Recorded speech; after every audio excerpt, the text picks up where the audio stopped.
MSLI TV رہنمائی بدلتی دنیا کے لیے۔ تو فرمایا کہ اللہ تبارک و تعالیٰ اپنے قدم رکھے گا تو پھر وہ کہے گی کہ بس بس بس، تو وہ سکڑتی جائے گی۔ یہ اس کی وسعت ہے۔ وہاں جانے والے انسان کا بدن کیا ہوگا؟ وہ جہنم کی آگ کو سہنا ہے نا، وہ بھی ذرا پڑھ لے۔ اللہ کے رسول صلی اللہ علیہ وسلم، ابو ہریرہ کی روایت، صحیح مسلم کی روایت یہ بھی ہے، فرمایا کہ ایک جہنمی کے بیٹھنے کی جگہ مکہ اور مدینے کے درمیان جتنا فاصلہ ہے اتنا ہوگی، جہنم کے عذابات کو سہنے کے لیے، کیونکہ وہ جہنم ہے ایسی بری بلا، ایسا برا جائے قیام کہ وہاں کے عذابات کو سہنے کے لیے اللہ تبارک و تعالی جسم کی یہ تبدیلی کرے گا اور ایسے بنا کے جہنم میں ڈالے گا۔ اور جہنم اپنے اعتبار سے کیسی ہوگی؟ فرمایا اذا رأتهم من مکان بعید سمعوا لها تغیظا وزفیرا واذا القوا منها مکانا ضیقا دعوا هنالک ثبورا۔ اللہ تبارک و تعالیٰ کہتا ہے وہ دیکھتی بھی ہو رہی ہوگی اور غصے سے پھٹ بھی پڑ رہی ہوگی، تکاد تمیز من الغیظ۔ رب العالمین نے جہنم کو ایک شکاری سے تشبیہ دی ہے، فرمایا ان جہنم کانت مرصادا۔ لوگو جہنم تمہارے طاق میں ہے، طاق میں۔ مرصاد اصل میں شکاری کو بولتے، جیسے شکاری کمان میں تیر رکھ کے شکار کے لیے طاق میں رہتا ہے، جیسے ہی وہاں سے ہرن یا کوئی بھی گزرے ہم فوری طور پر ہمارا نشانہ برابر لگے، اس کے لیے پہلے سے تیار بیٹھا ہوتا ہے۔ بعینہ جہنم تیار بیٹھی ہوئی ہے ان مجرموں کے لیے، للطاغین مآبا، جو اللہ کی سرکشی اور نافرمانی کرتے ہیں۔ 70,000 انٹو 70,000 خالی فرشتے۔ ہاں، ایک فرشتہ ایسے طاقت والا ہے کہ اگر وہ 1 لاکھ مار دے زمین کو تو زمین ادھر کی ادھر ہو جائے گی۔ ایک ایک فرشتے کی طاقت بھی رب العالمین نے یوں رکھی ہے۔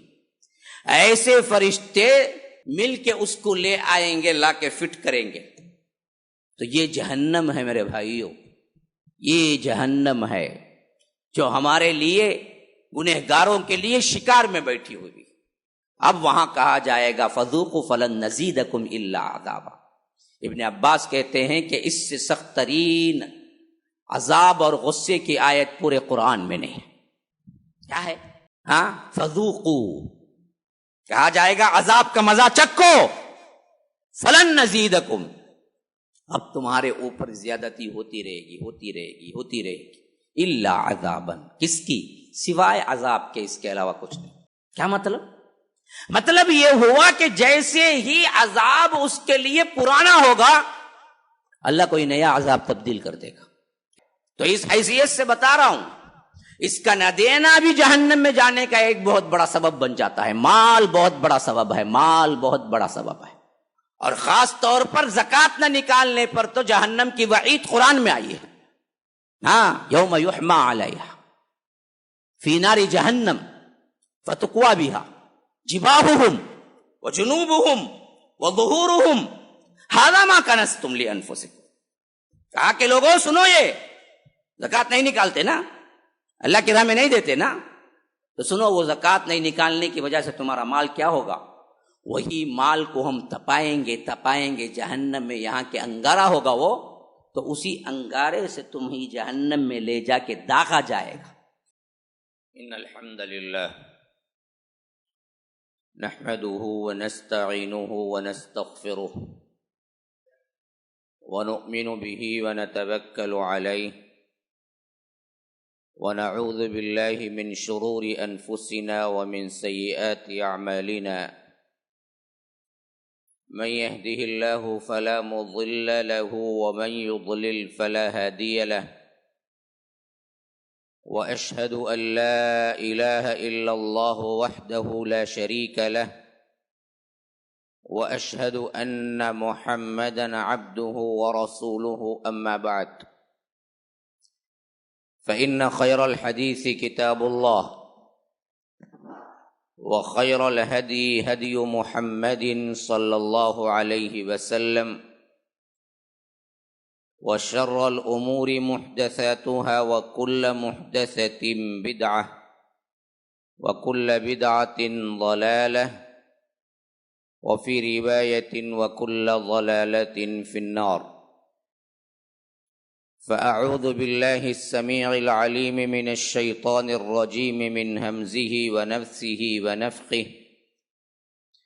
إن جهنم كانت مرصادا للطاغين مآبا لابثين فيها أحقابا لا يذوقون فيها بردا ولا شرابا إلا حميما وغساقا جزاء وفاقا إنهم كانوا لا يرجون حسابا وكذبوا بآياتنا كذابا وكل شيء أحصيناه كتابا فذوقوا فلن نزيدكم إلا عذابا. اللهم أرنا الحق حقا وارزقنا اتباعه وأرنا الباطل باطلا وارزقنا اجتنابه. اللهم علمنا ما ينفعنا وانفعنا بما علمتنا وارزقنا علما. رب اشرح لي صدري ويسر لي أمري واحلل عقدة من لساني يفقه قولي. اس اللہ کے نام سے ابتدا جس کے ناموں کی کوئی انتہا ہی نہیں. ولو ان ما فی الارض من شجرة اقلام والبحر يمده من بعده 7 ابحر ما نفدت کلمات اللہ. اس ذات اقدس پر کروڑوں درود و سلام ہوں جو تمام جہانوں کے لیے رحمت للعالمین بن کے آئے تھے. اللہم صلی علی محمد وعلی آل محمد کما صلیت علی ابراہیم وعلی آل ابراہیم انک حمید مجید وبارک علی محمد وعلی آل محمد کما بارکت علی ابراہیم وعلی آل ابراہیم انک حمید مجید. برادران اسلام، واجب الاحترام بزرگوں، دوستوں، عزیز ساتھیوں، لائق احترام ماؤں اور بہنوں، یہ رمضان المبارک کا آخری عشرہ چل رہا ہے. شاید ہمارے پاس 7 دن یا 8 دن بچے ہیں.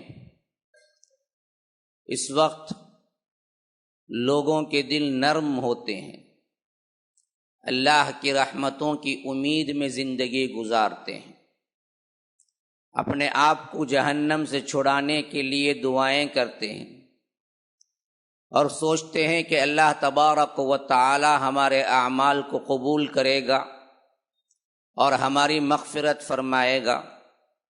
تو ہماری دعائیں بھی یہی ہیں کہ اللہ تبارک و تعالی ہمارے روزوں کو قبول فرما لے، ہماری عبادتوں کو جو اس لائق تو نہیں ہیں لیکن جو بھی ہیں اس کی محبت میں کیے ہیں، تو ہمارے اعمال کو رب العالمین قبول فرما لے اور ہم سب کو جہنم سے آزاد کر دے، جنت کے اندر داخل فرما دے، اور اللہ تبارک و تعالی جنت کے جو وارثین کے نام لکھے ہیں ان میں ہم کو بھی شامل کر دے. ایسے وقت میں نے مناسب سمجھا کہ ایک آپ کو جہنم کے بارے میں پورا ایک خاکہ پیش کر دوں کہ کوئی معمولی چیز نہیں ہے اور اس کا انجام بھی بہت خطرناک ہے. جس کا ڈر ہوگا، جس کے بارے میں معرفت ہوگی، جس کے بارے میں اچھی طرح جانتے ہوں گے، پھر اس سے بچنے بھی کوشش کریں گے. بچے کو اگر آپ آنکھ کے سامنے بٹھا دیں، اسے معلوم نہیں ہے، بیٹھ جائے گا. اگر اسے سانپ ہاتھ میں پکڑوا دیں، اسے معلوم نہیں ہے، پکڑ لے گا. بچھو زہریلے جانور اس کے آس پاس رینگ رہے ہوں، بیٹھا ہوگا. کیوں؟ وہ جانتا نہیں ہے. وہی جب بڑا ہو جائے گا، اس کی معرفت ہوگی، اس کا زہر کا کاٹا ہوا کس طرح تڑپتا ہے، کس طرح موت کے منہ میں چلا جاتا ہے، یہ تمام چیزیں جب اسے معلوم ہوگی تو پھر اس کے بعد شام کو بہت لمبے دور کے ساتھ دیکھ کے بھی بھاگے گا۔ بچھو اگر آس پاس بھی نظر نہ آئے، خالی نام سن کے ڈر جائے گا۔ تو پہلے جو ڈر نہیں تھا، اب جو ڈر آیا، اس کا سب سے بڑا فرق کیا ہے؟ علم۔ پہلے وہ جانتا نہیں تھا، اب جانتا ہے۔ پہلے اسے معلوم نہیں تھا، اب معلوم ہے۔ تو یاد رکھیے، اصل طور پر ایک ہے ہمارا اپنا ایک امیجنیشن، اپنا ایک کیا ہے، خاندانوں کے اعتبار سے یا بڑوں کے اعتبار سے چلا آ رہا ایک عقیدہ، ہاں بھائی جہنم میں نہیں جانا ہے، بھائی جنت میں جانا ہے، بس مسئلہ ختم۔ لیکن اس کی اصل معرفت کیا ہے اور اس سے بچنے کے کتنے ذرائع ہیں جو رمضان المبارک میں رب العالمین نے رکھے ہیں، کیا ہم نے اسے استعمال کیا؟ استعمال کرنے کا جذبہ کب ہوگا؟ جب آپ کو معلوم ہو کہ وہ کیسی خطرناک ترین جگہ ہے اور اس میں جانے والا کس طرح کے عذابات ہیں جن کو جھیل پائے گا، اور ان عذابات کو جھیلنے کے لیے رب العالمین نے کس طرح اس کے جسم کو بنا دیں گے۔ کیونکہ یاد رکھیے، اگر یہ جسم کے ساتھ جہنم میں کوئی گیا جو دنیا کا جسم ہے، 5-6 فٹ کی لمبائی، اور یہ کچھ ذرا موٹے لوگ ہو گئے تو بھی 1-2 فٹ کے اندر نہیں آئیں گے چوڑائی، یہ حالت اگر ہے تو مچھر کچھ طرح آگ میں جلتا ہوا ہم دیکھتے ہیں، اس سے بھی کم عرصے میں ہمارا جسم جل کے خاک ہو جائے گا۔ ہاں، جہنم کا ایندھن ایسا ہے کہ اگر انہی جسموں کے اندر رب العالمین کسی انسان کو ڈال دے تو وہ پر مچھر کا جو پر جلتا ہے، میں تو مچھر کہہ دیا، مچھر بھی نہیں، مچھر کا جو پر بھڑکتی ہوئی آگ میں جتنا تیز جلے گا اس سے بھی تیز یہ جسم جل جائے گا، کیونکہ وہ آگ ایسی ہے۔ اس آگ کو ہی اگر بڑے بڑے آگ کے حادثات، فیکٹریاں وغیرہ جل جاتی ہیں تو کئی دن جلتی رہتی ہیں، اور کوئی کیمیکل، کوئی پانی، کوئی اور دوا انہیں بجھا نہیں سکتی، اور قریب جانے والا جھلس کے رہ جاتا ہے، پڑنے والا نہیں، جانے والا قریب۔ یہاں کی آگ یہ شدت ہے جو 69 درجہ بڑھا کر اللہ تبارک و تعالی نے رکھا ہوا ہے، وہ آگ کیسی ہوگی، اور اس کی وسعت کیا ہے؟ جہنم کی کتنی بڑی جگہ ہے، کیونکہ کتنی بڑی جگہ ہے اس کا صحیح ادراک ہوگا تو پھر معلوم ہوگا اس کی خطرناکی بھی کیا ہے۔ اللہ کے رسول صلی اللہ علیہ وسلم، صحیح مسلم کے اندر یہ روایت آئی ہے، جہنم کی وسعت کے اعتبار سے وہ کیسی ہے؟ فرمایا اللہ تبارک و تعالی جتنے آدم سے لے کر قیامت تک آنے والے منکرین، ملحدین، مشرکین، گنہگار، سیاہکار، بدکار، سب کو ڈالے گا، ڈالتا رہے گا، پوچھتا رہے گا، بھر گئی، بس ہو گیا، ختم، بولے گی نہیں، حل من مزید، ہے کوئی اور؟ ابھی جگہ بہت ہے، حل من مزید، حل من مزید۔ ہر گروہ کو جب بھی ڈالے گا رب پوچھے گا کہ بس بھر گئی، وہ بولے گی نہیں، حل من مزید۔ اس کا ذکر قرآن میں بھی آیا ہے، حدیث میں بھی آیا، سورہ قاف میں یہ جہنم بات کرے گی۔ جہنم کوئی مادی چیز نہیں ہے، ہاں اسے بات بھی کرنی آتی ہے، وہ چلتی بھی ہے، وہ آگے جاتی بھی ہے، وہ حرکت کرتی بھی ہے، وہ محسوس کرتی بھی ہے، وہ غصہ ہوتی بھی ہے۔ یہ تمام چیزیں قرآن سے ثابت ہے، حدیث سے ثابت ہے۔ وہ خود ایک مخلوق ہے جو اللہ تبارک و تعالی کے گنہگار اور سیاہکار بندوں کے عذاب کے لیے اللہ نے تیار رکھا ہے۔ وہ احساس ذمہ داری اور غصے سے انہیں جلائے گی، یہ نہیں کہ صرف وہ جلنے کا کام کرے گی۔ تو سورہ قاف میں فرمایا کہ یوم نقول لجہنم، جب ہم کہیں گے جہنم سے حل امتلأتی، تو کیا تو بھر گئی؟ یہ قرآن کی آیت ہے سورہ قاف کی، حل امتلأتی، کیا تو بھر گئی؟ وتقول حل من مزید، وہ بولے گی کہ ہے کوئی اور؟ نہیں بھری، بہت جگہ خالی ہے، اور بھیجو۔ کون ہے اللہ کے وہاں فرمان؟ کون ہے اللہ تبارک و تعالی سے روگردانی کرنے والے؟ کون تھے گنہگار؟ جگہ ہے، بھیجو۔ اللہ تبارک و تعالی جب تمام کے تمام جتنے جانا ہے چلے جائیں گے، اس کے علاوہ کوئی جانے والا نہیں ہے، جو جانا ہے چلے گئے، ختم، تو اللہ پھر پوچھے گا حلیم تلاتی، بھر گئی؟ بولے گی تقول حل من مزید، نہیں اور چاہیے۔ تو اب حدیث کے الفاظ ذرا نوٹ کر لیں، صحیح مسلم کی روایت حضرت انس راوی ہے، اور اب اندازہ کرو ذرا، اب اللہ تبارک و تعالی اپنے قدم اس میں رکھے گا، جسے ثابت ہوتا ہے کہ اللہ کا پیر ہے، اللہ کے قدم ہے اور 2 قدم ہیں، اللہ تبارک و تعالی اپنے قدم اس میں رکھے گا، تب وہ ایک دوسرے کے اندر سکڑتی چلے جائے گی، اپنی جو جگہ ہے اس جگہ کو کیا ہے وہ اندر ہی اندر ایک دوسرے سے ملتے بھرتی چلی جائے گی، پھر اس کے بعد کہے گی قط قط قط، اب ہو گئی، اب ہو گئی، اب بس، اب کافی ہے، اب کافی ہے۔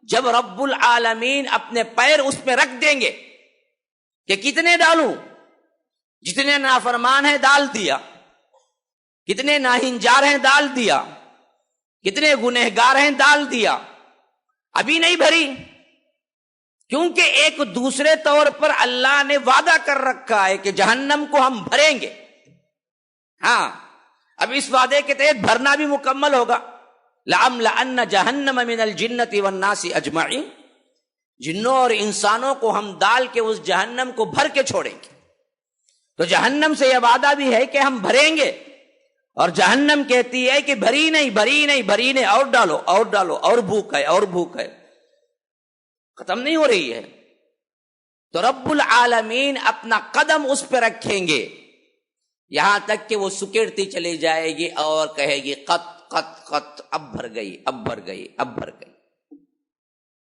یہ ہے اس کی وسعت، ذرا اندازہ کرو کتنی بڑی وسعت ہے۔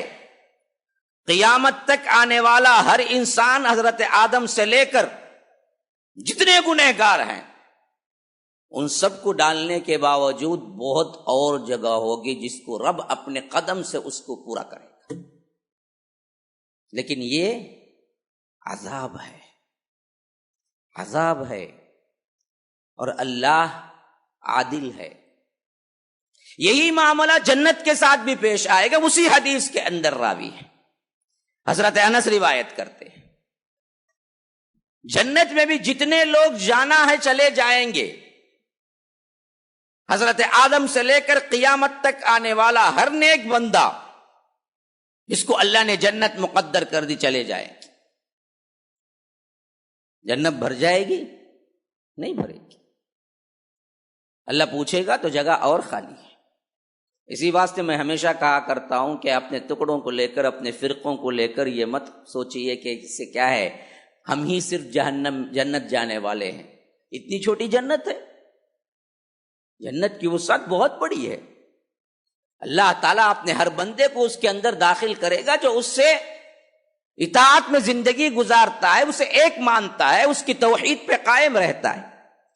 صرف تمہارے فرقے کی اتنی نہیں ہے کہ چھوٹی جنت صرف کیا ہے اس میں داخل ہو جائیں اور وہ بھر جائے، وہ بھی بہت بڑی ہے، سب کے سب داخل ہو کے بھی بھرے گی نہیں، اور جنت کو بھی بھرنے کا وعدہ ہے۔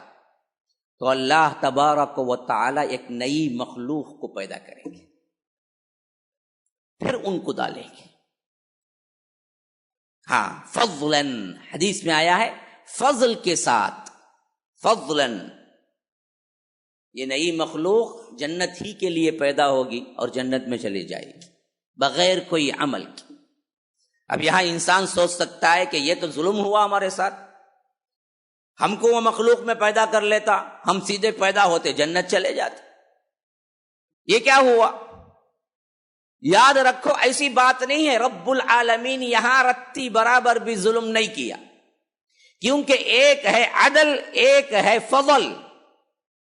ہم جو جائیں گے یہ اس کا عدل ہے اور رحمت ہے، ان کو پیدا کر کے جو ڈالے گا وہ فضل ہے۔ فضل اور عدل میں بہت بڑا فرق ہے۔ آپ نے 2 آدمیوں کو بلایا، کہا کہ شام تک فلاں کام کرتے رہنا، ایک ہی کام، کہا کہ یہ کچھ کام ہے کرتے رہنا۔ اور رات جاتے وقت 6 بجے کا وقت تمہارے جانے کا ہے، سب کو 200 دوں گا۔ 2 افراد کام کرتے رہے، شام ہو گئی، ٹائم برابر ہوا، دونوں کو 200 دے دیا۔ جب وہ واپس جانے لگے کسی ایک کو اور بلایا اور ایک 200 دے دیا۔ اس نے خطا کی؟ اس نے ظلم کیا؟ نہیں، اس نے فضل کیا۔ جو مقررہ رقم تھی وہ تو دونوں کو دے دیا، 200 ایڈیشنل جو دیا وہ اس کا فضل تھا، جس کو چاہا دیا، لیکن اس میں سے کمی نہیں کیا۔ آپ 200 کی مزدوری بات کریں، مزدوری ختم ہونے کے بعد آپ اس کو 100 دیں، یہ ظلم ہے، یہ ظلم نہیں ہوگا۔ عدل تو برابر ملے گا، رحمت برابر ملے گی، لیکن اللہ تبارک و تعالی کسی مخلوق پہ فضل کرنا چاہے تو ان کو جنت میں رکھے گا۔ اس طرح جنت کے لیے اللہ تبارک و تعالی مخلوق پیدا کرے گا، جہنم کے لیے اللہ مخلوق پیدا کر کے نہیں ڈالے گا، کیونکہ وہ ظلم ہو جائے گا۔ یہ فضل تو ہو سکتا ہے، ظلم نہیں ہو سکتا۔ جنہوں نے کوئی عمل ہی نہیں کیا اور ان کو لے جا کے آپ سزا دینا شروع کر دیں۔ اسی سے ایک اہم ترین بات ہمیں سمجھ آتی ہے، وہ لوگ جو بچے تھے مر گئے، وہ لوگ جو ایسے زمانے میں پیدا ہوئے جب کوئی نبی ہی نہیں آیا، اہل فترہ جسے بولتے ہیں، ان کے ساتھ کیا رب العالمین جہنم کا سلوک کریں گے جبکہ وہ بڑے عادل ہیں؟ تو ایک مسئلہ حل ہو گیا، نہیں، ان کے لیے کوئی دوسرا ہی مقام ہے، جو عدل کا مقام ہوگا وہی ہوگا۔ اب وہ واقعہ کئی احادیث میں آیا، انشاءاللہ کبھی دوسرے بار، کیونکہ اصل مضمون میں آپ کو لے کے جا رہا ہوں، جہنم اصل ہے کیا، کیسے ہوگا۔ تو فرمایا کہ اللہ تبارک و تعالیٰ اپنے قدم رکھے گا تو پھر وہ کہے گی کہ بس بس بس، تو وہ سکڑتی جائے گی، یہ اس کی وسعت ہے۔ وہاں جانے والے انسان کا بدن کیا ہوگا؟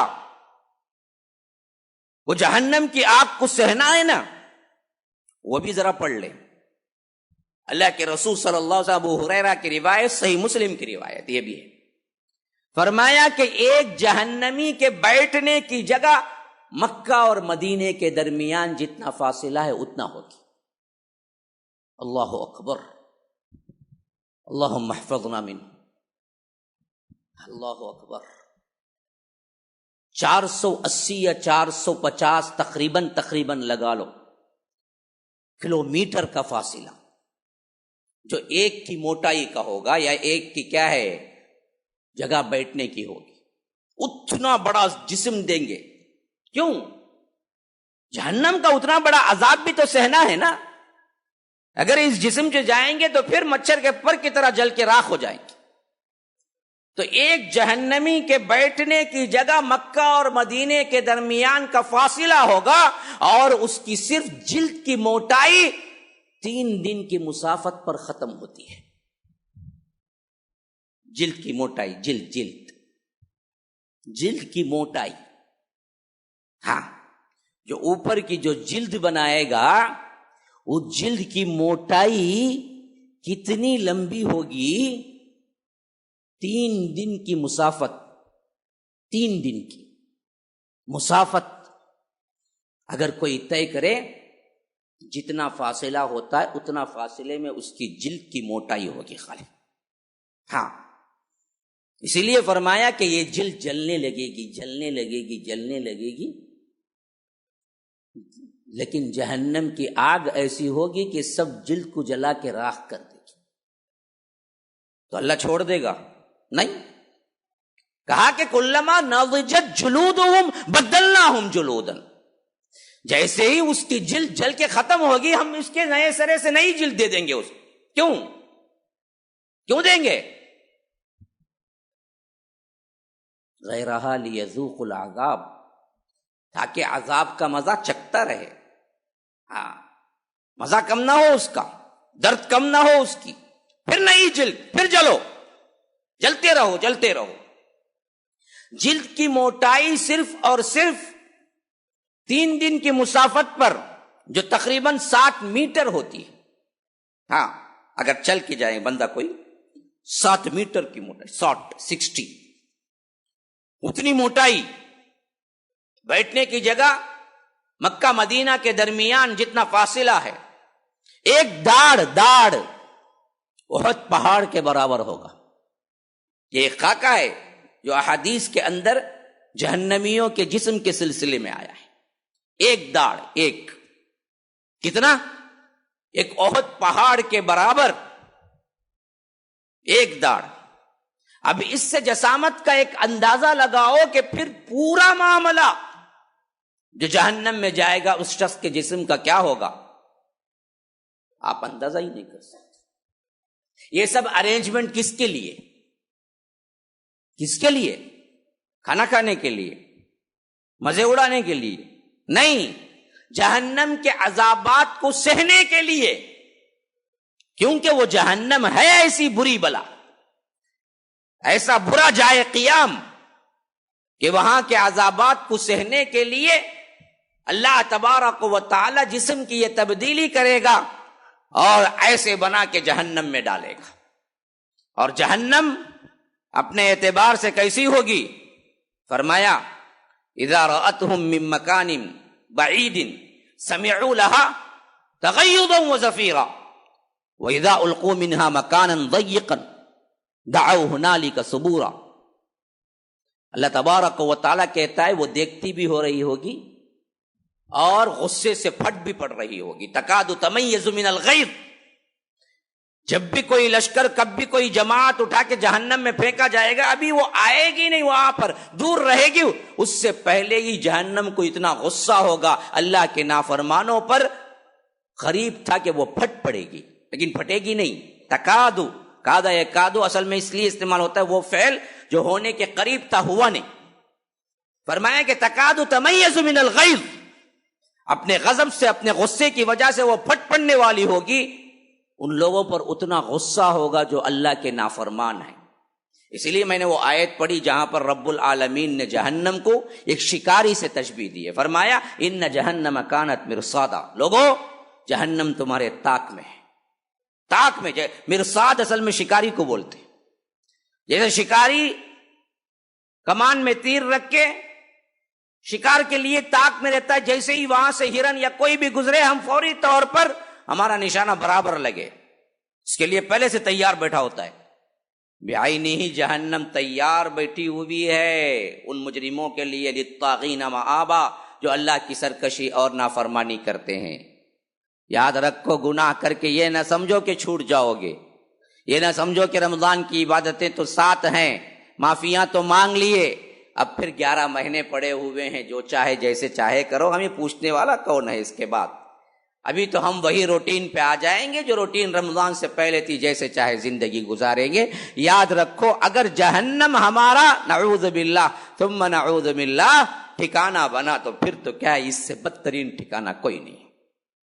تو اسی لیے فرمایا کہ رأتہم من مکان بعید، جب وہ دیکھے گی دور سے، ابھی جہنمی لائے جا رہے ہیں، من مکان بعید سمعوا لها، وہ لوگ سنیں گے اس کی آواز کو، کون؟ جہنمی، تغیظا، چیخ، چنگھاڑ، ایسے چیخے گی گویا کہ ایک بہت بڑا جانور، آپ پرندہ یا آ کر شیر، اس طرح کا کوئی جانور تصور کریں جیسے وہ شکار کو جھپٹنے کے لیے چنگھاڑتا ہے، ویسے ہی جہنم بھی چنگھاڑے گی، تغیظا وزفیرا، اور وہاں پر اٹھا کے انہیں پھینکا جائے گا، وہاں سے ان کا عذاب شروع ہوگا۔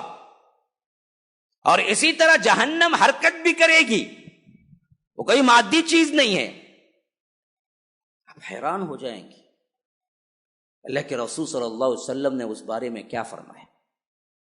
فرمایا جب جہنم کو لایا جائے گا، اس سے 2 مطلب ہے، جہنم بن کے تیار ہے، ابھی صرف لایا جانا باقی ہے۔ کہاں ہے رب کو معلوم ہے، لیکن بنے گی بعد میں، قیامت کے بعد یا قیامت قائم ہونے پر نہیں، بن چکی ہے، بس اسے لایا جائے گا. جنت بن چکی ہے، اسے ظاہر کیا جائے گا. وَأُزْلِفَتِ الْجَنَّةُ لِلْمُتَّقِينَ، ہم اسے کیا کریں گے؟ ظاہر کریں گے متقین کے لیے. ہے وہ ابھی بھی. آپ اندازہ نہیں کر سکتے کائنات پہ اگر غور کریں، آپ اندازہ نہیں کر سکیں گے کائنات پہ آپ غور کریں گے. کائنات کی جو وسعتیں ہیں، ایک چاند، ایک سورج اور زمین آسمان دیکھ لیے ہم نے، سمجھ لیا کہ یہی کچھ ہے. یاد رکھیے یہ سب چھوٹے چھوٹے ذرات ہیں تاروں کے مقابلے. حالانکہ ہم کو تارا چھوٹا دکھتا ہے اور سمجھتے ہیں یہ بہت چھوٹی مخلوق ہے، وہ اتنی دور ہے اس بات سے چھوٹی دکھتی ہے. ورنہ ایک تارے کے مقابلے میں یہ چاند، یہ سورج، یہ دنیا، یہ سیارے، یہ سولار سسٹم سب لے جا کے کھڑا کریں گے تو ایسے کئیوں تارے کے اندر داخل ہو جائے گی. ایک تارا اس سے بھی بڑا ہے. ایک تارا، ایک یہ تارا ایک نہیں ہے، کروڑوں ہیں، کروڑوں. جو صرف انسان آج اندازہ لگایا ہے وہی کیا ہے؟ کروڑوں ہیں. اور اس میں بیوٹی کیا ہے پتہ ہے؟ بیوٹی سب سے بڑی یہ ہے کہ یہ تارے جتنے بھی ہیں جو ہمیں نظر آتے ہیں یہ بہت کم ہیں جو ابھی نظر نہیں آتے. یہ بیوٹی ہے. یہ جو دکھتے ہیں، یہ جو نظر آتے ہیں وہ 10% بھی نہیں ہے، 90% نظر نہیں آتے. کیوں؟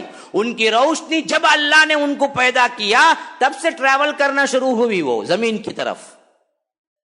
تارے کی روشنی جب اللہ نے پیدا کیا تب سے وہ ٹریول کرنا شروع ہوئی زمین کی طرف، لیکن آ کے نہیں پہنچی. آ رہی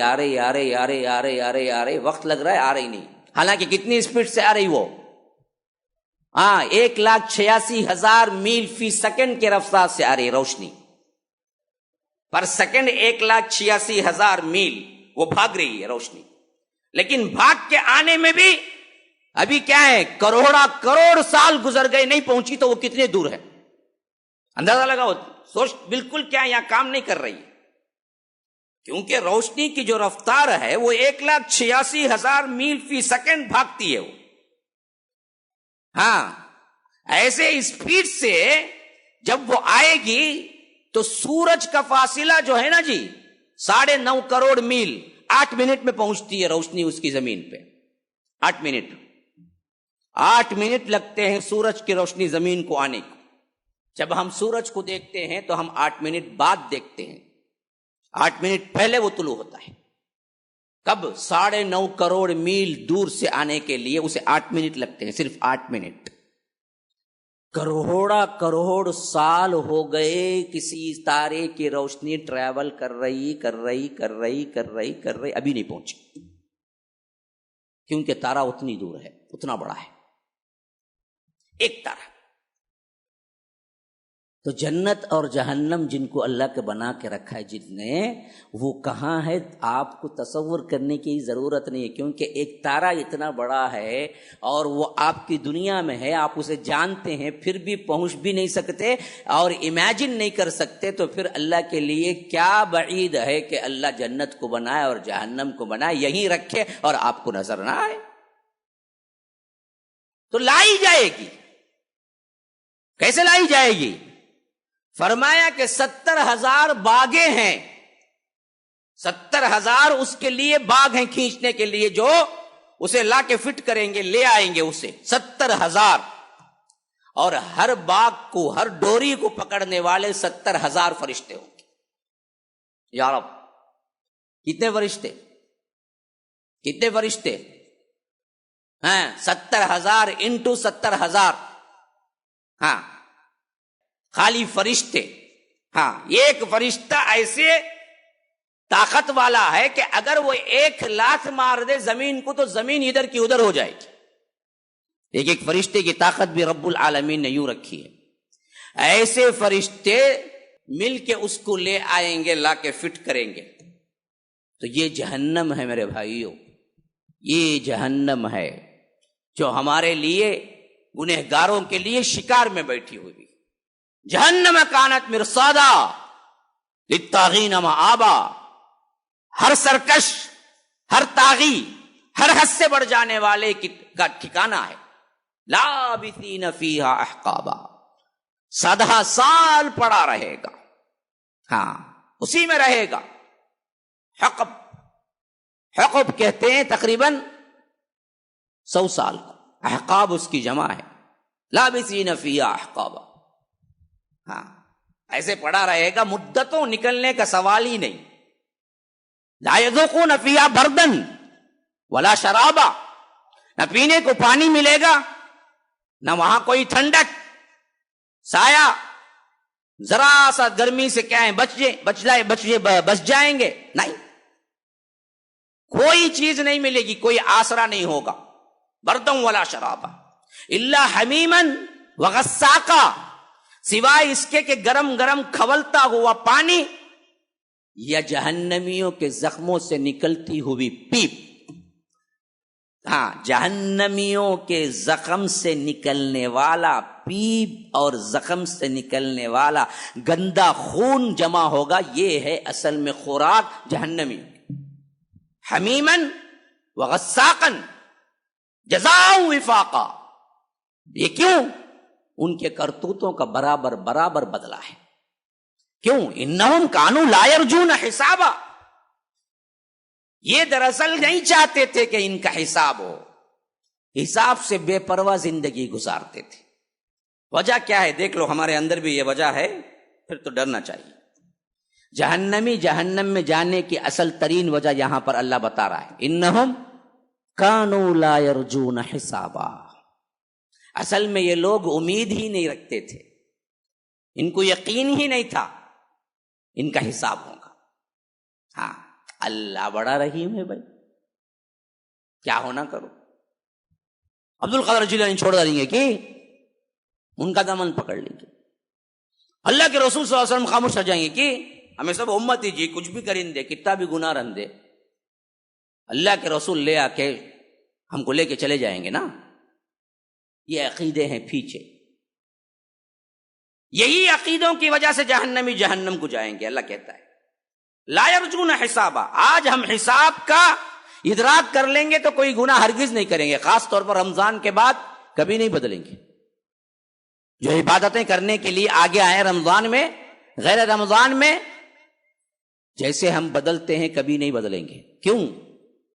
حساب دینا ہے تمہیں، پل پل کا، تمہاری زندگی کا، تمہارے لمحات کا، تمہارے کھانے کا، تمہارے پینے کا، تمہارے جمع کرنے کا، تمہارے سونے کا، تمہارے چاندی کا، تمہارے اموال کا، تمہارا ہر جو کچھ بھی ہے ملکیت، سب کا حساب دینا ہے تمہیں۔ یہ اگر دماغ میں رہے گا تو گناہ کیسے کرے گا بندہ، لیکن یہ نہیں ہوگا تو وہی جہنم میں جائے گا۔ لا یرجون حسابا وکذبوا بآیاتنا کذابا، جھٹلایا انہوں نے، بہت اہم ترین جھٹلانا، ہر آیت کو جھٹلایا۔ اب وہاں کہا جائے گا فذوقوا فلن نزیدکم الا عذابا۔ ابن عباس کہتے ہیں کہ اس سے سخت ترین عذاب اور غصے کی آیت پورے قرآن میں نہیں۔ یہ ان کا فہم تھا، ترجمان القرآن ہے۔ اللہ کے رسول صلی اللہ علیہ وسلم نے ان کے لیے دعا کی تھی کہ اے اللہ ان کو فہم قرآن عطا کر۔ اسی لحاظ سے ابن عباس کا یہ قول بہت اہمیت والا ہے رضی اللہ عنہ۔ اس سے بڑی سخت ترین آیت، غصے والی آیت پورے قرآن میں کوئی نہیں۔ کیا ہے؟ ہاں، فذوقوا، کہا جائے گا عذاب کا مزہ چکھو، فلن نزیدکم، اب تمہارے اوپر زیادتی ہوتی رہے گی الا عذابا، کس کی؟ سوائے عذاب کے، اس کے علاوہ کچھ نہیں، اس کے علاوہ کچھ نہیں۔ کیا مطلب یہ ہوا کہ جیسے ہی عذاب اس کے لیے پرانا ہوگا، اللہ کوئی نیا عذاب تبدیل کر دے گا۔ کیوں؟ پرانا ہوا تو تھوڑا کم ہو جائے گا نا جی، ہاں، مشکلیں اتنی پڑی کہ آسان ہو گئی۔ شاعر نے برابر کہا، ایک انسان کو دیکھیے، پہلی مصیبت آتی پریشان ہوتا ہونے، اسی طرح دوسری آتی کم پریشان ہوتا، تیسری آتی اس سے بھی کم، اس کے بعد مشکل ہی میں زندگی گزرنے لگتی تو اسی زندگی کو وہ آسان بنا لیتا۔ کیا کرنا بھائی؟ ہاں، پہلے معلوم ہوا بیماری اٹیک ہوئی، وہاں سے پریشانی شروع ہوتی. ہاں گردے چلے گئے, اس سے بڑی پریشانی ہے. پھر ڈائلسس پہ رہنا, اللہ اس سے بڑی ایک ڈائلسس میں مر جاؤں گا دیکھتا, 10 سال جی لیتا. کیوں؟ ڈائلسس پہ ڈائلسس ہو رہے ہیں, اب کیا کریں گے؟ زندگی وہ بن گئی, اس کے علاوہ کوئی زندگی ہے نہیں اس کی. پہلے صحت مند سے یہ گردے فیلئر انسان کو موازنہ کرو تو صحت مند انسان سوچے گا ارے یہ آ گیا تو پھر ایک دن کی مہلت نہیں ہوگی شاید, اتنی شدید اس کے اندر درد. لیکن جب وہ آتا ہے, سنبھالنا شروع کرتا ہے, پھر تو کوئی ایسے بھی ہیں جو 25 سال سے بھی ڈائلسس کر کے جی رہے ہیں, زندگی لگی ہوئی ہے, کھاتا پیتا بھی ہے, ڈائلسس کو جاتا ہے. جیسے ہم کیا ہیں, ٹوائلٹ کو جا کے آتے ہیں, ویسے جا کے آ جاتا ہے, پھر نارمل زندگی, کھاتا بھی پیتا بھی ہے زندگی. کیوں؟ ایک چیز دائمی اس کے ساتھ لگی ہوئی ہے, مصیبت ہی صحیح, لیکن اس کو سہنے کے اندر ایک طاقت پیدا ہو جاتی ہے. اللہ کہتا ہے ہم یہ نہیں دیں گے جہنم میں, کتنا بڑا عذاب کیوں نہ ہو, لیکن وہ عذاب پرماننٹ ہے, تو پھر عذاب میں تھوڑی سی تخفیف محسوس کرے گا. وہ جلنے کو چھوں, لیکن جہنم میں نہ جلتا ہوں. اب جل کے عادی تو نہیں, عادی نہیں, ہم بدلا دیں گے, پھر نیا عذاب کوئی دوسرا. اسی لیے اللہ ابن عباس کہتے ہیں اس سے بڑی عذاب کی آیت غصے کی, فلن نزیدکم, ہم بڑھاتے جائیں گے عذاب. اس عذاب میں تھوڑی سی تخفیف محسوس کرے, دوسرا عذاب نیا, وہ سوچ بھی نہیں سکتا وہ نیا عذاب کون سا ہے, وہ عذاب آ جائے گا.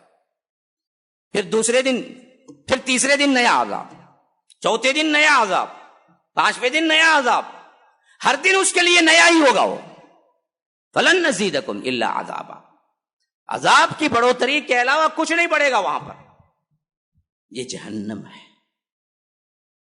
کیا نہیں لگتا کہ اگر ہم اس میں اللہ نہ کرے ایک لمحے کے لیے چلے گئے تو بھی پھر اس سے بڑا بدقسمت انسان اور سب سے اہم ترین شکست کھایا ہوا انسان اس کے سوا کوئی نہیں ہوگا.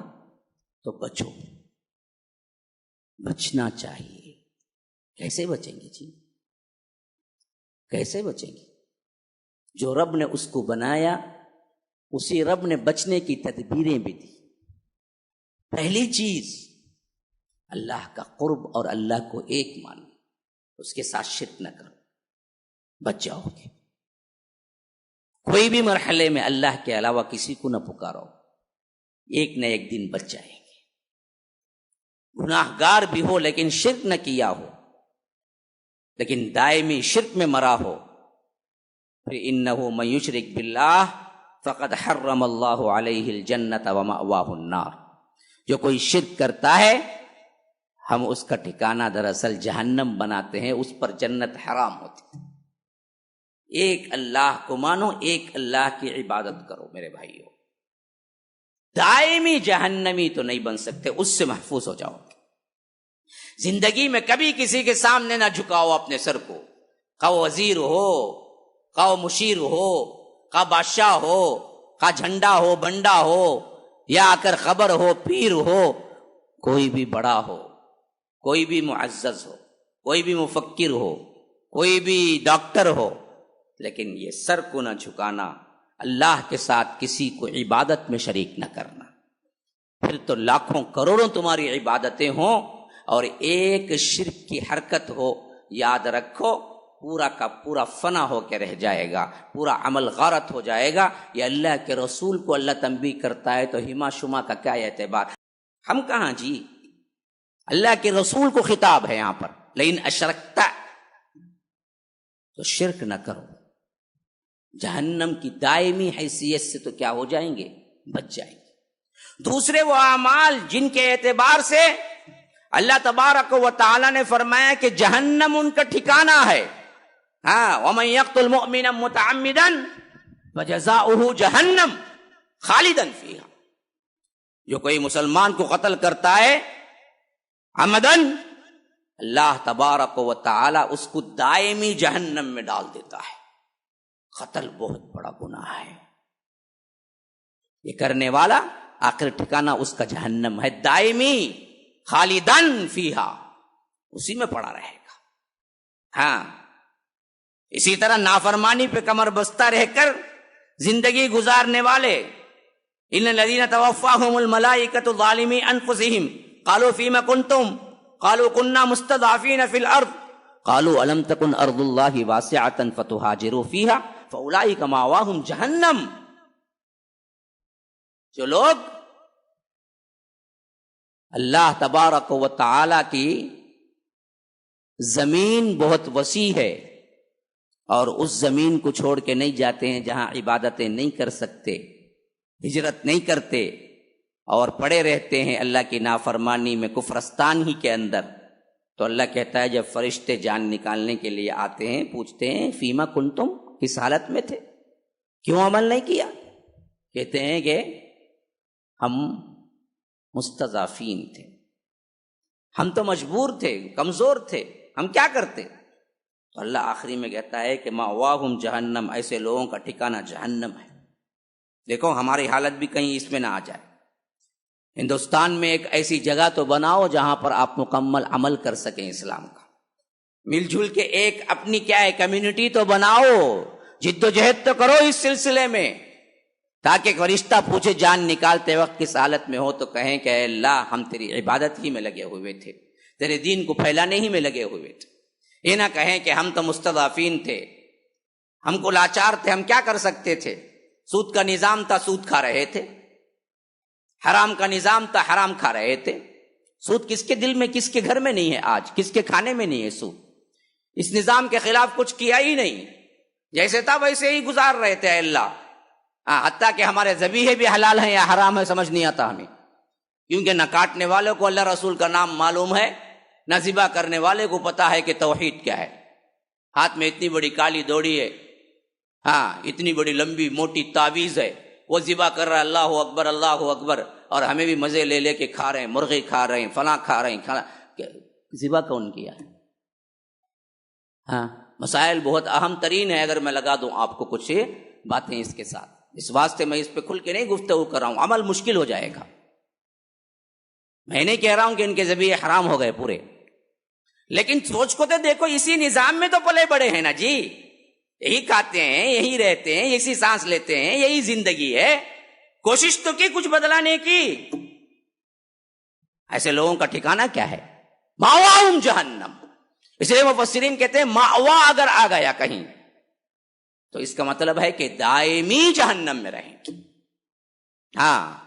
جو لوگ نظام باطل کو قبول کر لیتے ہیں اور اس نظام میں آپ آرام کے ساتھ زندگی گزارتے ہیں، تو پھر فرشتے موت کو نکالتے وقت یعنی نزع کی کیفیت ہی میں تم سے پوچھیں گے کس حال میں تھے جی، کیوں کوشش نہیں کی، کیوں نہیں تبدیل کیے، کیوں اپنی زندگی کو ایک اسلامک سوسائٹی کے اندر نہیں لائے، کیوں عمل نہیں کیے. اگر وہ یہ اعتراض کرتے ہیں کہ ہم کو وقت نہیں ملا، ہم مستضعفین تھے، ہم کمزور تھے، ہم کیا کریں، تو یہ مانی جائے گی؟ نہیں مانی جائے گی. فرشتے کہیں گے مأواہم جہنم، اس کا ٹھکانہ جہنم ہے، ڈالو اسے جہنم ہے، وساعت مصیرہ، بہت برا ٹھکانہ ہے. تو یہ چیزیں کیا ہیں؟ ڈائریکٹ جہنم میں ڈالی جائے گی. اچھا، اس سلسلے میں مال کا بھی ایک واقعہ اہم ترین سن لیجئے، کیونکہ رمضان المبارک میں بہت سے لوگ زکوٰۃ نکالتے ہیں. اللہ کی قسم کھا کے کہتا ہوں رمضان اور زکوٰۃ سے کوئی تعلق نہیں ہے. یہ بہت بڑی غلطی ہے جو ہم کرتے ہیں. رمضان اور زکوٰۃ سے کوئی تعلق نہیں ہے. زکوٰۃ کا تعلق سال سے ہے، سال سے، رمضان سے نہیں ہے.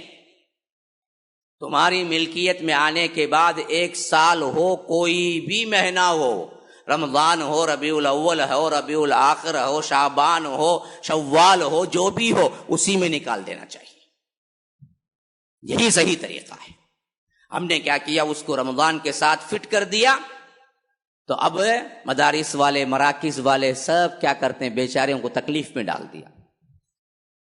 اب ان کو پیسے کی ضرورت ہے، کیا کرو، رمضان میں سفر کرو، بھکاری بن کے پھرو، یہاں دیو وہاں دیو وہاں دیو. رمضان میں ایک جگہ رہ کے عبادت کرو بولے تو یہ لوگ کیا کرتے ہیں، مجبور کر دیتے ہیں لوگ کہ رمضان ہی میں نکالتے ہیں. تو اس واسطے مجبوراً یہ کیا سفرہ لے کے، تھیلی لے کے پھرنا شروع کر، رمضان بھر بھیک منگتے رہتے، وہاں جاؤ یہاں. ایسے بھی ہیں بہت سے سفرہ رمضان میں سفر کرنے کے لیے روزہ چھوڑ دیتے، کیونکہ مسافر کو روزہ ویسے بھی نہیں ہے.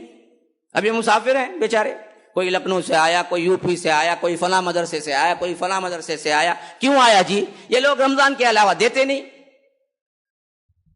ہمارے لوگ رمضان کے علاوہ دیتے نہیں، بولتے کہ رمضان میں نکالتے بھائی ہم زکات. تم نے کون بولا جی رمضان میں نکالو بول کے؟ رمضان تو سال گزرنے پہ، زکات تو سال گزرنے پہ نکالنا ہے، رمضان میں تھوڑی نکالنا ہے. جس کا بھی سال گزرا وہ اسی وقت نکال کے دے دے، تو نہ سفراء آئیں گے، نہ ان کو تکلیف ہوگی، نہ وہ روزے چھوڑیں گے. یہ رمضان میں دینے کے رواج کرنے سے کیا ہوتا ہے؟ بھکاریوں کا انبار لگ جاتا ہے. ان کو معلوم ہے کہ رمضان میں ملتا کچھ بھی ملتا. یاد رکھو یہ بہت بڑی غلطی ہے اور ظلم ہے ان لوگوں پر جو مدارس اور مراکز سے لوگ رمضان میں سفر برداشت کرتے پھرتے ہیں بیچارے. لیکن ایک عام ذہن بن چکا ہے، تو اس حیثیت سے بتا رہا ہوں، اس کا نہ دینا بھی جہنم میں جانے کا ایک بہت بڑا سبب بن جاتا ہے. مال بہت بڑا سبب ہے، مال بہت بڑا سبب ہے، مال بہت بڑا سبب ہے. ہاں، اللہ کے رسول صلی اللہ علیہ وسلم نے مالداروں اور غریبوں کے سلسلے میں فرمایا کہ میں نے جنت میں دیکھا تو زیادہ تر غریبوں کو پایا، اور میں نے جہنم میں دیکھا تو زیادہ تر مالداروں کو پایا. مال بہت بڑا سبب ہے جہنم میں جانے کا. حتیٰ کہ صحابہ کے سلسلے میں بھی ایک روایت آئی ہے جو ہمارے دلوں کو کیا ہے، چیر کے رکھ دیتی ہے، کہ فرمایا کہ غریب صحابہ، نادار صحابہ مالدار صحابہ کے مقابلے میں آدھے دن پہلے جنت چلے جائیں گے. آدھا دن، 50,000 سال کا آدھا دن لگا لو. ہاں، صحابہ مال کی وجہ سے، مال کی وجہ سے تو حساب بھی تو دینا ہوگا نا. مال بڑھے تو حساب. اب حساب میں اٹکے، یہ کہاں سے آیا، یہ کہاں سے آیا، یہ کہاں سے آیا. آج دنیا میں ہر ایک کی کوشش ہوتی ہے کہ مالدار بنو. ارے مالدار بننے سے تمہاری جنت دور ہو جاتی، جہنم نزدیک آ جاتی. ہاں، اور خاص طور پر زکات نہ نکالنے پر تو جہنم کی وعید قرآن میں آئی ہے. ہاں، یوم یحمى علیہا فی نار جہنم فتقوی بہا جباہہم وجنوبہم وظہورہم ھذا ما کنزتم لانفسکم. کہا کہ لوگوں سنو، یہ زکات نہیں نکالتے نا، اللہ کی راہ میں نہیں دیتے نا، تو سنو وہ زکات نہیں نکالنے کی وجہ سے تمہارا مال کیا ہوگا؟ وہی مال کو ہم تپائیں گے جہنم میں. یہاں کے انگارہ ہوگا وہ، تو اسی انگارے سے تمہیں جہنم میں لے جا کے داغا جائے گا. یحمى علیہا فی نار جہنم فتقوی بہا. ہاں، تقوی کیا ہے؟ داغ لگانے کو بولتے ہیں. اسی سے مکوات استری کو بولتے ہیں عربی میں. عربی میں مکوات بولتے ہیں استری کو، جس سے گرم گرم ہم کیا کرتے ہیں، داپتے ہیں. فرمایا کہ فتقوی بہا جباہہم، ان کے پیشانیوں پہ ہم داغیں گے اسی مال سے. یہ مال تھا نا جس کی محبت میں تو نے زکات نہیں نکالی، لے مار کھا. جباہہم وجنوبہم، جنب کہتے ہیں سائڈ کو، اس کی جمع ہے جنوب. پورے پہلوؤں پہ داغیں گے. وظہورہم، پیٹوں پہ، دار کہتے ہیں پیٹ کو، پیٹوں پہ داغیں گے ہم الگ سے، پہلوؤں پہ داغیں گے، اور چہروں پہ داغیں گے، پیشانیوں پہ داغیں گے. ھذا ما کنزتم لانفسکم، یہ ہے تیرا مال جو تو نے جمع کر کے رکھا تھا. فذوقوا ما کنتم تکمزون، مزہ چکو جو تم نے مال جمع کر کے رکھا ہے. مال نکالو میرے بھائیو، نکالو، اللہ کی راہ میں دو. جمع نہ کرو، نکالتے رہو، تاکہ یہ مال سبب نہ بن جائے کہ کل قیامت میں اللہ تبارک و تعالی کہے کہ یہ مال کے پیار میں میرے سے دشمنی کیا اور میرے سے نافرمانی کیا، اٹھا کے پھینکو اس کو. اسی واسطے فرمایا کہ جتنا ہے نکالو. یسألونک ماذا ينفقون، لوگ پوچھتے ہیں کیا خرچ کریں.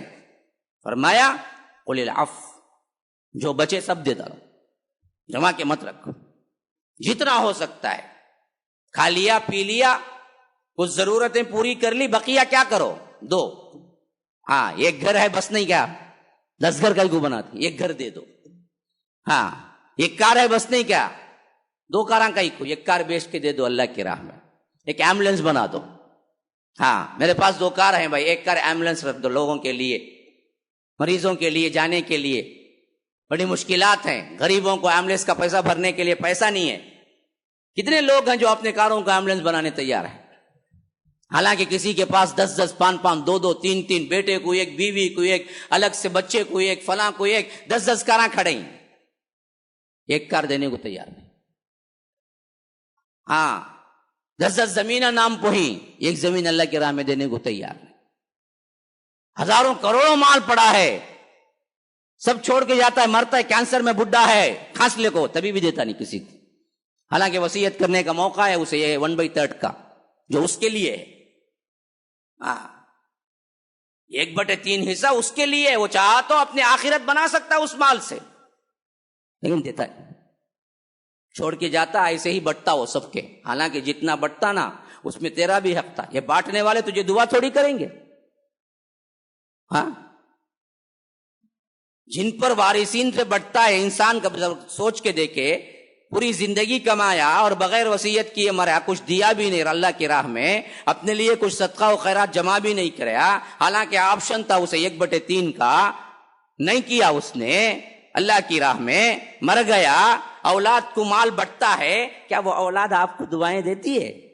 بد دعائیں دیتی ہیں، ہم نے 1 کروڑ ملا، میرے بابا صوب غارت کر کو چلے گئے، مولوی صاحب رہتے تھے تو اب ہمیں بہت مالدار رہتے تھے، اتنا دیے نہ رہے، ابھی بھی شکایت نہ رہے تجھے بابا سے، ہاں ابھی بھی وجنا ہے، کون سی دعائیں کرتا انہیں اس کی، ہاں چلا چھٹی 6 مہینہ 6 ماہ یہ بول کے کیا کرتا، 1 سال میں بریانی کھلاؤ بھول جاتا، اس کے بعد کبھی دعا کرتا ماں باپ کو، روتا، اللہ ان کے درجات کو بلند کر، بولتا اللہ ان اعلیٰ علیین میں جگہ دے، بولتا کبھی؟ اسے معلوم ہے اتنے اعلیٰ علیین کا تو کیا پوچھیں گے وہ کون سی دکان، مولوی صاحب کیا لینا وہاں سے پوچھیں گے، دعا کرنا تو معلوم نہیں نا اسے، ایسی اولاد پہ تقسیم کر کے جاتے، اس سے کروڑ درجے بہتر ہے کہ اللہ نے آپشن دیا 1/3 کا، 1/3 صدقہ خیرات کے لیے فکس کر کے جاؤ، بھائی میرا مال 3 کروڑ ہے، 1/3 1 کروڑ اٹھا لو بھائی دین کے لیے، 2 کروڑ میں بٹے گا میرا وراثت، اور حق ہے آپ کو، حق ہے اپنی آخرت بنانے کا، پورا مال صدقہ نہیں کر سکتے لیکن 1/3 تو کر سکتے ہیں نا جی، لیکن ہم میں کتنے لوگ ہیں جو اس طرح کرتے ہیں، کتنے لوگ ہیں بولو؟ اگر ایسا کرتے نا مسلمانوں کے لیے کوئی غریب ہی نہیں رہتا، ماشاءاللہ اتنا مال مل جاتا، مساجد مدارس مراکز کی کمی نہیں رہتی، اتنے زمینیں مل جاتی، لیکن بیوقوف نہ اپنے بارے میں سوچتا نہ کچھ اچھا سوچتا، ایسے ہی مرتا، وہ بیٹے کیا کرتے وراثت میں وہ سب مال لے کے اور زیادہ برباد ہو جاتے، جتنا دے وہ گیا 6 مہینے میں خالی کر کو فقیر بن کو نہیں پھرتے رہتے یہاں سے وہاں، عقل نہیں استعمال کر سکتے ہیں بہترین طور پر، اپنے لیے تو کم از کم ذخیرہ بنا کے جا سکتے ہیں جو ثواب جاریہ بنتا رہے تمہارے واسطے، کہ زندگی میں نے، ہاں بچے اگر پکارے ہیں تو بھی کہہ سکتے ہیں کہ ہاں بھائی میرا حق میں نے استعمال کیا، کیا بھائی اتنی بڑی رقم دے دیا ہو جی، اللہ نے مجھے دیا ہے آپشن، یہ پوری تو نہیں دیا نا، 1/3 دیا، میں وصیت کرنا ہے تو کرو، لیکن کتنے لوگ ہیں جس کو استعمال کرتے ہیں، حالانکہ یہ تمہارے لیے آخرت میں ذخیرہ ہے، چلتا رہے گا، ثواب آتا رہے گا، ہماری اولاد سے کیا توقع کہ ہمیں ثواب پہنچائے گی، لیکن جو کام تم نے کیا ہے، جو مال تم نے دیا ہے، اس کے ذریعے سے مدارس چل رہے ہیں، مراکز چل رہے ہیں، تو اس کا تو ثواب آپ کو آتا رہے گا، مسجد میں لگا دیا، اور مسجد کبھی تبدیل نہیں ہوتی کوئی اور چیز میں، نہ تبدیل کر سکتے ہیں، تو وہاں سجدے ہوتے رہیں گے اور آپ کو ثواب ملتا رہے گا، آپ چلے جائیں گے، آپ کی نیکیوں کا ثواب تو آپ کو ملتا رہے گا، آپ کے زکوٰۃ کا اموال کا ثواب تو آپ کو ملتا رہے گا، آپ کے انفاق کے سوال کا ثواب تو آپ کو ملتا رہے گا، یہ کیوں نہیں سوچتا بندہ آج جمع میں لگا ہوا ہے، جمع میں لگا ہوا اور حالانکہ کروڑوں کے مال مسلمانوں کے پاس پڑے ہوئے ہیں، سوچنا چاہیے اس پر بھی کہ اپنے مالوں سے کچھ ایسا کر جائیں، کوئی یتیم خانہ، کوئی اچھا کام، کوئی بچوں کے لیے تربیت گاہ، کوئی بچوں کے لیے بہترین طور پر انہیں تعلیم تربیت کیا کر ایک بہترین چیز، یا اسکول یا کوئی بھی آپ اپنی نگرانی میں صحیح، یا چند دوستوں کے ساتھ مل کر صحیح، یا کچھ بھی جہاں صحیح طور پر ان حقداروں کو حق پہنچتا ہوں، ورنہ سب ڈاکو ہیں جو چور بیٹھے ہوئے ہیں مسلمانوں کو مالوں کو لے کر، کریں کام، آگے بڑھیں، ورنہ یہی مال کل جہنم میں جانے کا سبب بنے گا میرے بھائی، اور زکوٰۃ نہ دینے والوں پر تو یہی مال کنز کہہ کے انہیں داغا بھی جائے گا، اللہ محفوظ رکھے۔ هذا وبالله التوفيق صلى الله وسلم على نبينا محمد. أسأل الله لي ولكم ولسائر المسلمين من كل ذنب فاستغفروه إنه هو الغفور الرحيم. الحمد لله حمدا كثيرا كما أمر، وأشهد أن لا إله إلا الله وحده لا شريك له إدغاما لمن جحد به وكفر، وصلى الله وسلم على نبينا محمد. فأعوذ بالله السميع العليم من الشيطان الرجيم من همزه ونفسه ونفخه. إن الله وملائكته يصلون على النبي يا أيها الذين آمنوا صلوا عليه وسلموا تسليما. اللهم صل على محمد وعلى آل محمد كما صليت على إبراهيم وعلى آل إبراهيم إنك حميد مجيد، وبارك على محمد وعلى آل محمد كما باركت على إبراهيم وعلى آل إبراهيم إنك حميد مجيد، وصل على جميع الأنبياء والمرسلين والملائكة المقربين والخلفاء الراشدين، خصوصا منهم أبي بكر وعمر وعثمان وعلي رضوان الله تعالى عن الصحابة كلهم أجمعين. فأعوذ بالله من الشيطان الرجيم. إن الله يأمر بالعدل والإحسان وإيتاء ذي القربى وينهى عن الفحشاء والمنكر والبغي يعظكم لعلكم تذكرون. اذكروا الله يذكركم وادعوه يستجب لكم ولذكر الله أكبر والله يعلم ما تصنعون.